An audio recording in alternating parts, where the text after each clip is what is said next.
Kia ora whānau. Hey, welcome to Tawa School Story Time for the 1st of April. Wow, we're already into April. The year is flying by. Hey, we've got a couple of stories for you.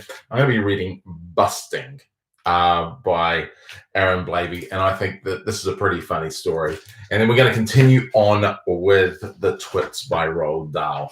But first up, we're going to read Busting. And I think if you have a look at the picture, I think we can all might be able to identify with with this kind of situation.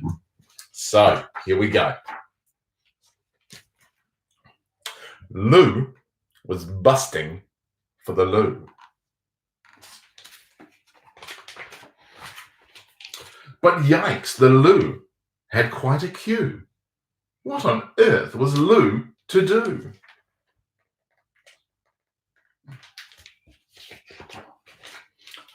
I need the loo, screamed poor old Lou. We need it too, replied the queue. I need it more, cried Lou. I do.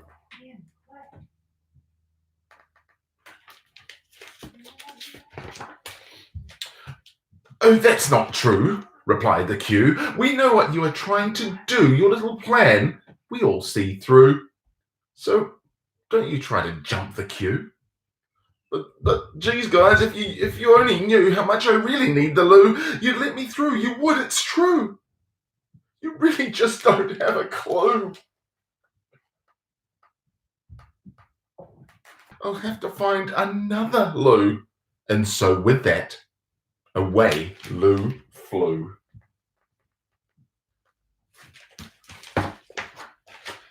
But as he flew, no other Lou did enter into poor Lou's view. His panic grew, and Lou cried, "Ooh!" And then he knew. He knew it was true. He'd have to do without a Lou. To do is do without a Lou. Yes, that's what Lou would have to do.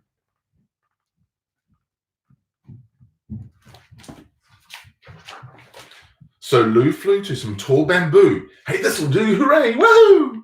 But sadly, Lou was in plain view and caused a great big hullabaloo.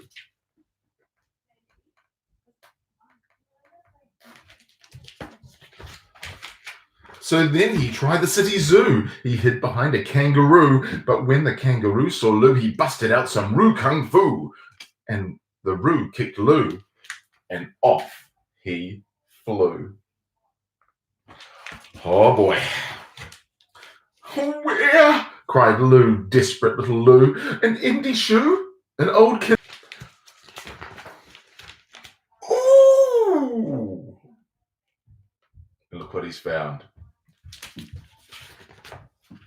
So Lou flew to a brand new loo. He cried out, phew! He cried out, woo! He made it through. He did it's true. And that's when Lou screamed, we. I'm sure we've all been there at one time or another. That's a great little story. All right, I'm not going to think of our toilets the same way after reading that. All right, we're going to continue on with the Twits. And where we finished up last time, Mr. Twit had been playing a trick where he was adding a little bit to the bottom of the shrinks. As soon as Mrs. Twit sat down, Mr. Twit pointed at her and shouted, "There you are! You're sitting in your old chair and you're shrunk so much your feet aren't even touching the ground." Mrs. Twit looked down at her feet, and by golly, the man was right. Her feet were not touching the ground. Now, Mr. Twit, you see, he had been just as clever with the chair as he had been with the walking stick. Every night when he had gone downstairs and stuck a little bit extra on the stick, he had done the same to the four legs of Mrs. Twit's chair. "Just look at you, you're sitting there in your same old chair," he cried, "and you've shrunk so much your feet are dangling in the air." Mrs. Twit went white with fear. "Look, you got the shrinks," cried Mr. Twit, pointing his finger at her like a pistol. "You've got them badly. You've got the most terrible case of the shrinks I've ever seen."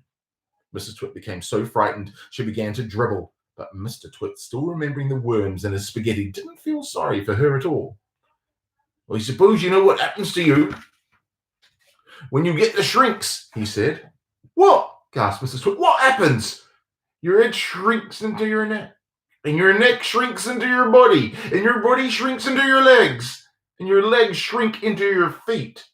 And then there's nothing left except a pile of shoes and a bundle of old clothes.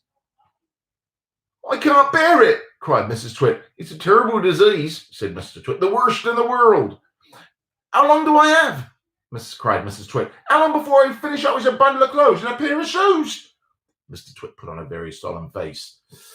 At the rate you're going, he said, shaking his head sadly, I say not more than 10 or 11 days. But isn't there anything we can do? Cried Mrs. Twit.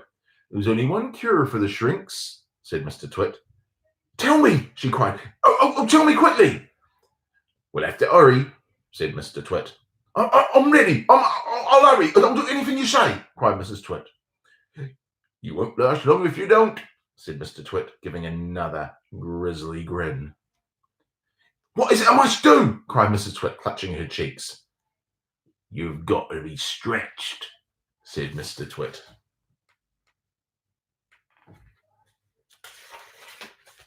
Mrs. Twit gets a stretching. Mr. Twit led Mrs. Twit outdoors when he had everything for the great stretching.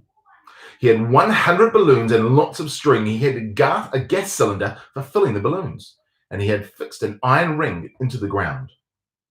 Stand here, he said, pointing to the iron ring. He then tied Mrs. Twit's ankles to the iron ring. When that was done, he began filling the balloons with gas. Each balloon was on a long string, and when it was filled with gas, it pulled on its string, trying to go up and up. Mr. Twit tied the ends of the string to the top half of Mrs. Twit's body, some tied to around her neck, some around under her arms, some to her wrists, and some even to her hair. Soon there were 50 coloured balloons floating in the air above Mrs. Twit's head. Put on another 10 balloons, the upward pull became very strong. Mrs. Twit was quite helpless now. With her feet tied to the ground and her arms pulled upwards by the balloons, she was unable to move. She was a prisoner, and Mr. Twit had intended to go away and leave her like that for a couple of days and nights to teach her a lesson. In fact, he was just about to leave when Mrs. Twit opened her big mouth and said something silly. Are you sure my feet are tied properly to the ground? She gasped. If those strings around my ankles break, they'll be goodbye for me. And that's what gave Mr. Twit his second nasty idea. Mrs. Twit goes ballooning up. There's enough pull to here to take me to the moon, Mrs. Twit cried out. To take you to the moon, exclaimed Mr. Twit. What a ghastly thought. We wouldn't want anything like that to happen. Oh, dear me, no. We most certainly wouldn't, cried Mrs. Twit. Put some more string around me ankles quickly. I want to feel absolutely safe. Very well, me angel, said Mr. Twit. And with a ghoulish grin on his lips, he knelt down at her feet. He took a knife from his pocket, and with one quick slash, he cut through the strings holding Mrs. Twit's ankles to the iron ring. She went up like a rocket. Help! She screamed, save me! But there was no saving her now. In a few seconds, she was high up in the blue sky and climbing fast. Mr. Twit stood below looking up. What a pretty sight, he said to himself. How lovely to see all those balloons up in the sky, and what a marvellous bit of luck for me. At last the old hag is gone, lost and gone forever. Mrs. Twit comes ballooning down. Mrs. Twit may have been off. Oh, stop going up and start to come down. She began biting through the strings that held the balloons to her wrists and arms and neck and hair. Every time she bit through a piece of string and let the balloon float away, the upward pull got less and her rate of climb slowed down. When she had bitten through 20 strings, she stopped going up altogether. She stayed still in the air. She bit through one more string. Very, very slowly, she began to float downwards. It was a calm day. There was no wind at all. And because of this, Mrs. Twit had gone absolutely straight up. And now she began to come absolutely straight down. As she floated gently down, Mr. Twit's petticoat billowed out like a parachute, showing her glorious long knickers. Ugh.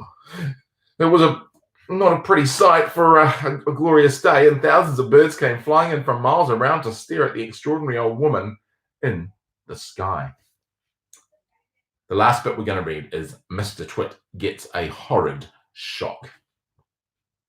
Mr. Twit, who thought he had seen his ugly wife for the last time, was sitting in the garden celebrating with a mug of beer. Hopefully there was no eye in the beer. Silently, Mrs. Twit came floating down. When she was about the height of the house above Mr. Twit, she suddenly called out at the top of her voice, "Here I come, you grishy old grunion, you rotten old turnip, you filthy old frumpet." Mr. Twit jumped as though he'd been stung by a giant wasp. He dropped the beer. He looked up. He gaped. He gasped. He tried not to sneeze. He gurgled. A few choking sounds came out of his mouth. "I'll get you for this," shouted Mrs. Twit. She was floating down right on top of him. She was purple with rage and slashing the air with her long walking stick, which she had somehow managed to hang onto for the whole time. "I'll swash you to a swazzle," she shouted. "I'll swash you to a swizzle. I'll nash you to a nozzle. I'll nosh you with a nazzle." And before Mr. Twit had time to run away, this bundle of balloons and petticoats and fiery fury landed right on top of him, lashing out with the stick. To have you joining us. It's been so awesome to see so many people on the chat. It's really cool. We're going to continue next time reading about the house, the tree, and the monkey cage. Well, it's been awesome to have you guys all with us. I hope you've been able to maybe get outside and go for a walk around your neighborhood, making sure you're keeping that to new things and learning new ideas. The cool thing about when you read stuff gives you great ideas for when you want to do your own writing. So anyway, that's all for us for today. I hope you have a great day today, and we'll catch you the same time, same place tomorrow. Ka kite anō.